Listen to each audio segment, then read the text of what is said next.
Congress party హామీ ఇచ్చినట్లుగానే నేడు రైతు రుణమాఫీ అమలవుతుందని రాజ్యసభ ఎంపీ రేణుకా చౌదరి తెలిపారు. కాంగ్రెస్ పార్టీ ఎన్నికల ముందు ఇచ్చిన 6 గ్యారంటీల్లో ఇప్పటికే 4 అమల్లో ఉన్నవి. తాజాగా సీఎం రేవంత్ రెడ్డి ఖమ్మం జిల్లా అభివృద్ధిలో పరుగులు పెడుతుందని ఆశాభావం వ్యక్తం చేస్తున్నారని, నేలకొండపల్లిలో ఉన్న బౌద్ధ స్తూపం టూరిజంతో అభివృద్ధి చేయాలని, పాలేరు ఖమ్మం ప్రాంతంలో కూడా మ్యూజిక్ పార్క్ ఏర్పాటు చేసి నిరుద్యోగులకు ఉద్యోగ కల్పన చేస్తామని ఎంపీ రేణుకా చౌదరి అన్నారు.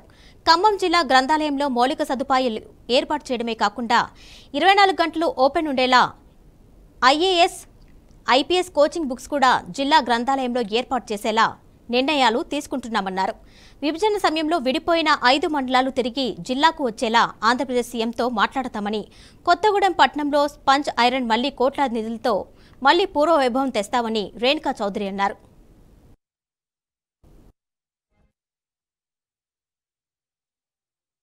ఖమ్మమే అని చెప్పి నేను రాజ్యసభ ఎంపీగా నా నిధులు ఖమ్మంకే కేటాయించాలనేది కేంద్రానికి రిక్వెస్ట్ చేసుకోవడం జరిగింది.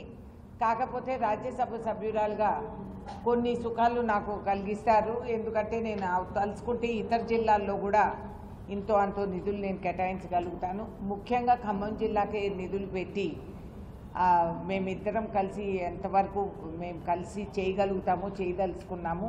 ఊరికే ఇటు అటు ఖర్చు చిన్న చిన్న ఖర్చులు పెట్టే బదులు ఈ మెయిన్ మేము ఇప్పుడు అనౌన్స్ చేసినట్వి ఈ కేంద్ర విద్యాలయ కొత్తగూడెం అది ఆల్రెడీ ఎస్టాబ్లిష్డ్, అది రెంటెడ్ బిల్డింగ్లో స్టార్ట్ చేయాలి.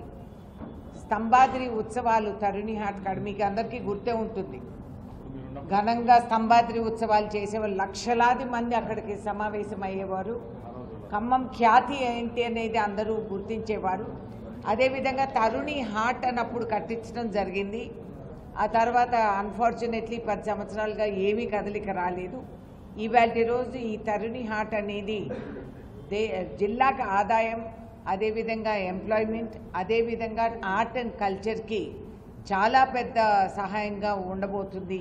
భవిష్యత్తులో మీరు చూడగలుగుతారు మీ కుటుంబ సభ్యులతో వెళ్ళి. అండ్ ముఖ్యంగా ఈ లైబ్రరీ వలన శాశ్వత సేవ అందించగలుగుతాము యువతరానికి. ఈ లైబ్రరీ పెద్ద ఎత్తున కట్టి సుమారు 300-400 మంది పిల్లలు ఉండి చదువుకునే విధానంగా దానికి పోలీసు రక్షణ, ఆడపిల్లలు కూడా అర్ధరాత్రి వేళైనా బిల్డింగ్ తీసే ఉండాలనేది. కరీంనగర్లో ఉన్న లైబ్రరీ వాళ్ళు అర్ధరాత్రి వేళ 24 అవర్స్ తీసి ఉంచుతారు. ఈ ₹1,00,000 ఇమ్మీడియట్గా రిలీజ్ చేయబడుతుంది. ఇప్పుడు ఈ నెల ఆఖరికి మిగతా ₹50,000. దాని తర్వాత ఆగస్టు 15 ఎలక్షన్లో మేము చేసిన వాగ్దానం ఆగస్టు 15 రోజు బ్యాలెన్స్ ₹50,000 కూడా కంప్లీట్ చేయబోతుందన్నమాట. ఇది దేశంలో ఎక్కడి లేని స్కీమ్. ఏ ప్రభుత్వం కూడా ఇన్నేళ్ల నుంచి ఇటువంటి స్కీమ్ తీయలేదన్నమాట. ఇది మా dynamic chief minister Revanth Reddy గారు నిన్న మీటింగ్ పిలిచి స్పష్టంగా మా అందరికీ ఆదేశాలు ఇచ్చారన్నమాట. మీరు గ్రామాలకు వెళ్ళి అందరికీ తెలియజేయండి. ఈ 6 స్కీమ్ల గురించి, ఇది ఒకటే కాదు, ఈ 6 స్కీమ్ల గురించి కూడా స్పష్టంగా తెలియజేయండి. రైతులకు చెప్పండి. ప్రతి రైతుకు, భూమి ఉన్న రైతు, పాస్బుక్ ఉన్న రైతు అందరికీ ముట్టుదాదని నేను మనవి చేస్తున్నాను. ఫర్ ఎగ్జాంపుల్ పాలేరు ఉన్నదనుకోండి, పాలేరులో 1400 అకౌంట్లు ఉన్నాయన్నమాట, లోన్ అకౌంట్.